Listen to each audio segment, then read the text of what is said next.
पांडव पक्ष के रथी और अतिरथियों का वर्णन। भीष्म जी ने कहा, राजन, मैंने तुम्हारे पक्ष के रथी, अतिरथी और अर्धरथी तो सुना दिए। अब यदि तुम्हें पांडव पक्ष के रथी आदि सुनने की उत्सुकता है तो वह भी सुनो। प्रथम तो राजा युधिष्ठिर ही बहुत अच्छे रथी हैं। भीमसेन तो 8 रथियों के बराबर हैं। बाण और गदा के युद्ध में उनके समान दूसरा कोई योद्धा नहीं है। उनमें 10,000 हाथियों का बल है तथा वह बड़ा ही मानी और तेजस्वी है। माद्री के पुत्र नकुल सहदेव भी अच्छे रथी हैं। ये सब पांडव बाल्यावस्था में ही तुम लोगों की अपेक्षा तेजी से दौड़ने, लक्ष्य भेदने, मर्म स्थानों को पीड़ित करने और पृथ्वी पर डालकर घसीटने में बड़े चढ़े थे। ये लोग रणभूमि में हमारी सेना को नष्ट कर डालेंगे। तुम इनसे युद्ध मत ठानो। अर्जुन को तो साक्षात श्री नारायण की सहायता प्राप्त है। दोनों पक्ष की सेनाओं में अर्जुन जैसा रथी कोई भी नहीं है। इस समय ही नहीं, मैंने तो भूतकाल में भी ऐसा कोई रथी नहीं सुना। वह यदि क्रोध करेगा तो तुम्हारी सारी सेना को विध्वंस कर डालेगा। अर्जुन का सामना या तो मैं कर सकता हूँ या आचार्य द्रोण। हमारे सिवा दोनों सेनाओं में तीसरा कोई भी वीर उसके आगे नहीं टिक सकता। किंतु हम दोनों भी अब बूढ़े हो गए हैं। अर्जुन तो युवा और सब प्रकार कार्यकुशल है। इनके सिवा द्रौपदी के 5 पुत्र महारथी हैं। विराट के पुत्र उत्तर को भी मैं अच्छा रथी मानता हूँ।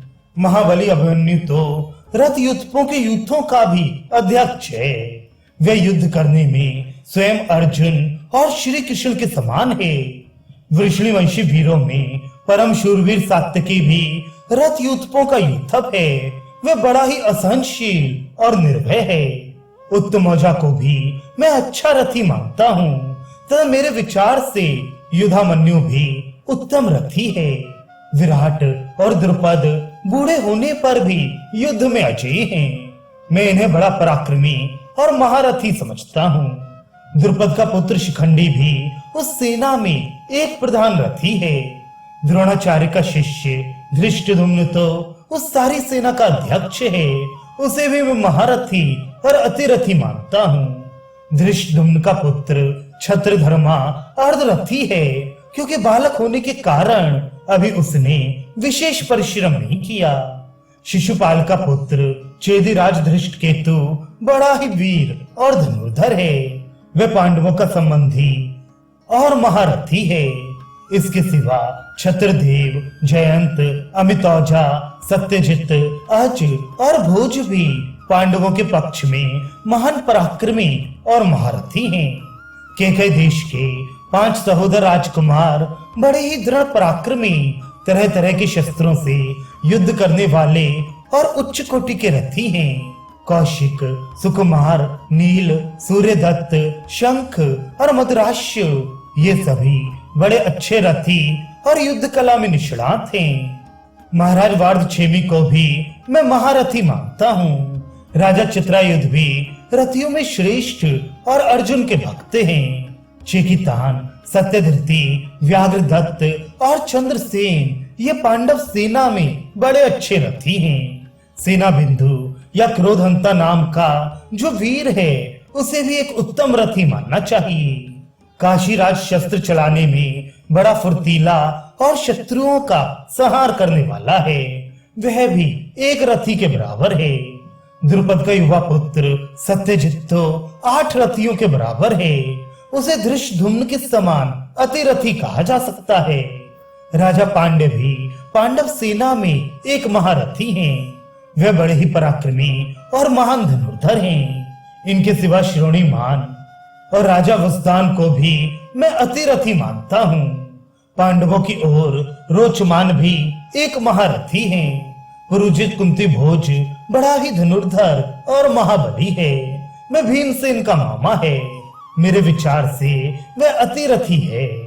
भीमसेन का पुत्र राक्षस राज घटोत्कच बड़ा ही मायावी है।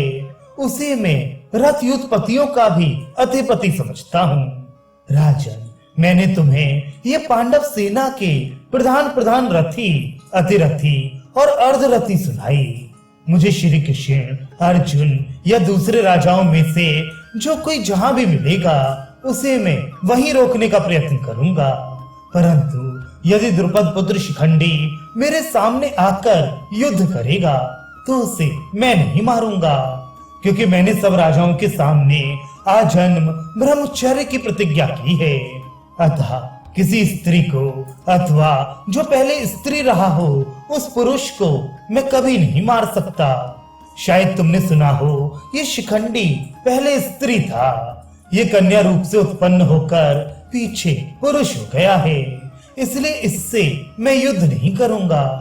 इसके सिवा रणभूमि में और जो राजा मेरे सामने आएंगे उन सबको मारूंगा, किंतु कुंती पुत्रों के प्राण नहीं लूंगा।